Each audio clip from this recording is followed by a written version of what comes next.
X-Play, TV's most watched video game show.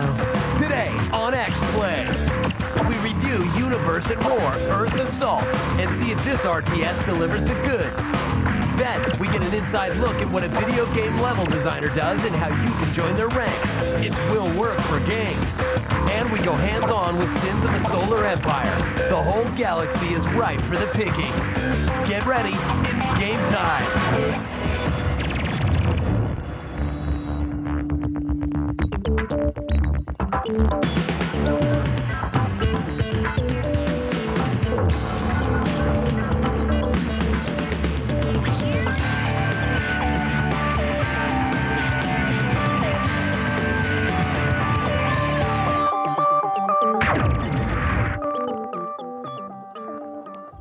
Hello and welcome to X-Play, the center of the gaming universe. I am Morgan Webb. And I'm Adam Sessler, and we're coming to you from the G4 Studios in Los Angeles on Friday, January 25th. On today's show, Pure Diplomacy, we want extraterrestrial blood. We'll go hands-on with Sins of a Solar Empire, a new real-time strategy game that fulfills our dreams of galactic domination. Plus, if you think you have what it takes to become a level designer, you'll see what the job is like firsthand in Will Work for Games. And there's no bigger dragon than being caught between warring alien races. You'll find out if humans are worth fighting for in our review of Universe at War, Earth Assault. And we go on location to Chaos Studios for the second part of our look at Frontline's Fuel of War. But first, let's go into Morgan for all of today's headlines in our gaming update.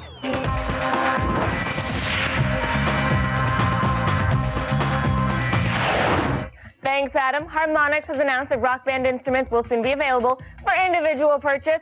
Additional Fender Stratocaster guitars will go on sale for $60 each this April. A standalone drum set will sell for $80 and is scheduled for release on February 12th. The prices for the individual peripherals are consistent across all three versions of the game. And as a somewhat of an added bonus, the PlayStation version of the guitar and drum set will be compatible with both the PlayStation 2 and the PlayStation 3. Res HD will make its Xbox Live Arcade debut next week on January 30th. The game will sell for $10 or 800 Microsoft points. For anyone worried about whether or not this techno-infused rail shooter will be a worthy addition to their Live Arcade, there's a chance you can get it for free. If you visit the game's official website before January 27th, you can register for a chance to win a free download. In celebration of the game's re-release, 50 prepaid codes will be given away at random. Now, it looks like the war of words between Fox News and Electronic Arts is far from over. Earlier this week, Fox ran a story that attempted to address the damaging effects of the violence and sexual content in a game like Mass Effect. Needless to say, the segment revealed inaccuracies on Fox's behalf. Electronic Arts has since asked the Fox News channel to correct these inaccuracies. In response, Fox News has invited Electronic Arts to appear on their show live to discuss the issue. And that's all for today's gaming update. Be sure to visit us on the web at g4tv.com/xplay to continue getting all of today's up-to-the-minute video game news. But now let's go over to Adam, who's ready to share his thoughts on this mass stupidity. Thanks, Morgan. You know, one of the bigger news events of the week that just keeps growing has been the reaction to Fox News' coverage of the well-documented sex scene that can occur within BioWare's Mass Effect. Apparently, it was Martin Luther King Day, and no longer satisfied with live shots from Atlanta, Fox News decided to debate the most important issue of the day, the corrupting influence of an act of virtual intimacy in a game intended for adults and available since late November. The ensuing spectacle was nothing short of an act of journalistic prurience, where a litany of falsehoods about the game were detailed by the anchor and, quote, psychology expert Cooper Lawrence, who happily admitted to never playing the game herself. The only empirical expert to contradict these claims was Jeff Keighley, who was not only patronized, but wasn't even afforded the simple courtesy of equal time to set the record straight. Although when he did get a word in edgewise, it only served to illustrate the stunning purposelessness of the situation. And I might add, he did it with far more composure than I can drum up when confronted with the insipid ramblings of self-serving demagogues. Of significant note was EA's unequivocal response in defense of the game and demands that Fox News set the record straight. As of this taping, Fox has not retracted the misstated facts, but only offered time to Electronic Arts on one of their shows. No correction, but only an effort to get more mileage out of the situation. We contacted EA, who told us, quote, typically Fox gets it. They cover games and we invite the people to our events. This one went south when they invited an expert who knows nothing about games but is willing to say anything to promote a book, end quote. It is becoming distressingly common in this day and age that discussions about culture are hijacked by politicians and the media only to simplify their meaning and lock out legitimate voices. Lucky for me, I have a television show, and taking a cue from Fox News' indisputable integrity, I have this to say to Mrs. Lawrence. I haven't read your book, but it completely sucks. I, for one, feel that it should be kept out of the hands of impressionable young women who fear that they, too, might develop into the appalling simpleton that you have demonstrated yourself to be. But then again, Rupert Murdoch wouldn't have it any other way. Let's go back over to Morgan, who's armed with a review that is unbiased and, believe it or not, fair and balanced. You know, Fox actually reviewed... Not. Coming up on X-Play, what goes into making your favorite level of your most prized game? Find out as we get up close and personal with a level designer in Will Work for Games. Then, we save the galaxy as we go hands-on with Sins of the Solar Empire. Plus, we get an inside look at Frontline's Fuel of War and go on location with the creators.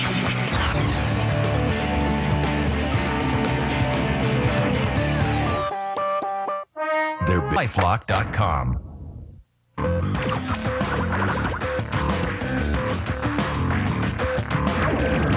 First of all, girl gamers rule. Go, Morgan. Yeah. Okay, sorry. My question is this. Has there been any new news on the supposed Ghostbusters video game? Welcome back to X-Play, and thanks for your question, Robin. I guess I don't rule. You rule, Adam. Okay, good. I feel better Boy now. gamers I got that rule, nice too. shot in the arm. I think one thing we can say about the Ghostbusters game is we're excited for it. Very excited for it. We have actually seen footage. The cast is on board, Yes, which is exciting. Dan Aykroyd, obviously, who helped write the original Ghostbusters, one of the Yes. greatest comedies ever made. He is working on the story for this so that it kind of works within the universe established by the first two movies, hopefully not too much of the second. And we're hoping it's not going to be a straight movie game, but it's not like the movie just came out and they're No, just trying exactly. to cash in, so It's got a hopefully theme. that they make something beautiful. But if you're at that delicate crossroads in life, applying for colleges and debating a life of crime, you should listen up. Did you know you could turn your love of games into a career? Forget counselors, we are here to give you a little insight into the biz. This is Will Work for Games Level Designer.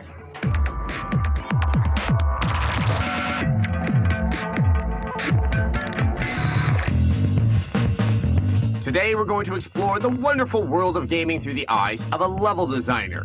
Maybe you've always wondered what it takes to be a level designer. Maybe you haven't. Either way, you're about to find out. As a level designer, my main duty is laying out a level and adding the AI and making sure that they work in a consistent and fun way. Other duties that I have include wrangling art, making sure that we have enough memory and that the game doesn't crash, manage the sound, a variety of different things. One of the things that we do is we try to come up with compelling layouts that work with the AI that we have. Sounds pretty good to me. So what's the catch? Working in the games industry is always a lot of fun, and I've enjoyed pretty much everything I've done, but it's a lot of work. It requires a massive commitment, and it's the kind of thing you can't do unless you really love it. So it is, for the most part, all fun and games. But not every lover of games can make it in this biz. The biggest misconception about our job is that we play video games all day long. We play one video game all day long. We have to play, our one game over and over and over again until it's finished, until it's polished. And in the end, all that hard work pays off. I think the best part of my job is being able to show off people the finished product, being able to show people like what I made and how I contributed to this game, and having them see the actual final product in all of its glory. Level designers can come from a variety of educational backgrounds. So what gives any one aspiring designer the edge? The key is tenacity, because there's a million people out there that want your job, and there's like 3 jobs. So you have to convince everybody in the world that you're the right person for this job. All right, sounds like a cool job. But surely there's a seedy underbelly he's not telling us about. The worst part of the job is that the food that they bring when we work long hours, it's horrifying. Well, there you have it. Seeking hard-working, tenacious individuals for level design. Iron Stomach, a plus.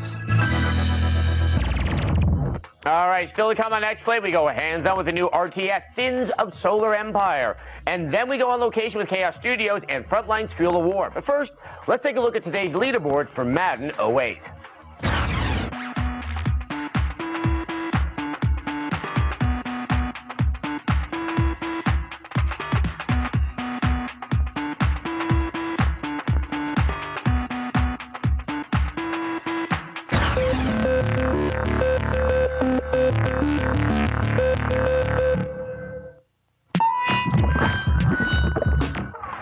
Microsoft get bonafied. The feed starts in 60 seconds.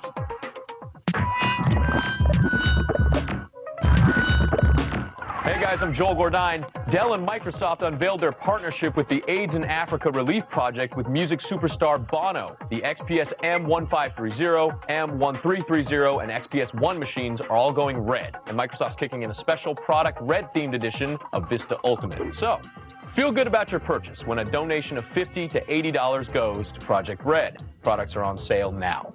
In other news, the world's first ATM dispensing medicinal marijuana comes to Los Angeles. Load in your prescription and prepaid credit card, give up your fingerprint and choose your dosage, then select your bud. The security guarded vending machines are open 24/7 for your 420 convenience.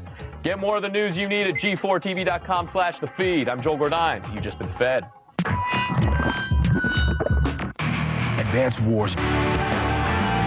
This show also available as a G4 podcast.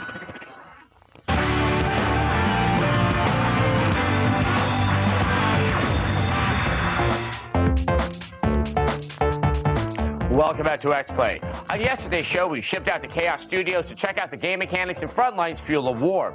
After some shore leave and a run-in with some MPs, we went back for more.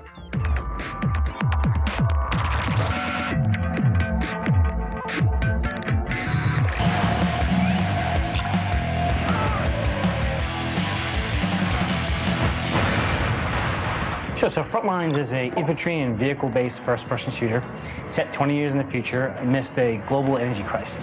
One of the cool things about Frontlines is that being 20 years in the future, we get to play with tomorrow's weapons today. And we did quite a bit of research, trying to see what's being prototyped today. It's just like, holy camole, that's amazing. All of our vehicles and weapons are inspired by real vehicles that are out there. We've taken what we thought would be really cool and we've kind of like designed it what would be for 20 years in the near future. Well, the drones were really fun to work on. Because we could really project, the drones are being prototyped quite a bit in the military today, but they've only gone so far with quite a bit of it. They've got these RC helicopters, they got rockets and machine guns on them. They've got these track drones, which they're just starting to use now, but they've got all kinds of crazy designs. So we looked at all this stuff, then we were like, we put a chaos theory in what the future might bring of how it's designed. Adding to the chaos of Frontlines are the fully destructible environments that chaos is sure will blow you away. The destructibility was really quite a challenge. Because it's an open world game, we want you to probe it. We want you to go, can I go through here? When you're playing in the environment, you learn quickly what is destroyable and what's not. So you see like debris flying past you, the comms blow out on a certain building, where you see the fences go down when you're actually driving into them with the vehicles. We say choose your path to victory. So if you can't go this way, blow a hole through this wall and go that way. With these big open worlds, it really helps to have those different various options. One option you have in these massive battles is to play as a squad leader. Basically, when you become a squad leader in the multiplayer, you actually create a squad that people can join, and your friends can join. So you can go squad up to, I think, it's like 5 players in one squad. And the squad leader can give out orders. So you can say, attack this area, defend this area, regroup on me. We need to take that objective back. And, of course, one of the other neat features is that you can actually spawn on the squad leader. So wherever the squad leader goes, you can spawn on him. So it really escalates the intensity of the battle. And with more than 60 different vehicles and over 30 players battling it out on massive multiplayer maps, the intensity never stops. We just want this to be the best product possible, the best game, and Frontlines Fuel War we're really excited about, and I think people are going to really like that. We do, and it's very addictive. And now it's time for our weekly roundup in the X-Play Replay.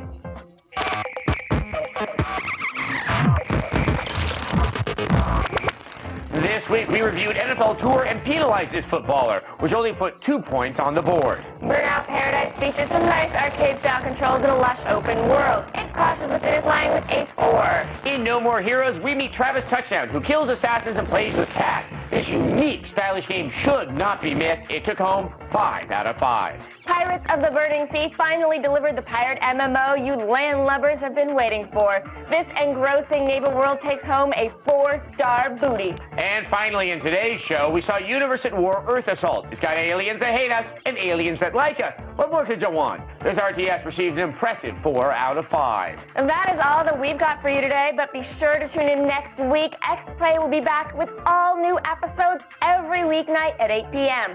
We're going to sit down with Itagaki-san to talk flying limbs and what to expect in Ninja Gaiden 2. And later in the week, we'll have an exclusive hands-on demo of Bizarre Creations' The Club and see if score-based killing is as fun as it sounds. See you on Monday. Thanks for watching.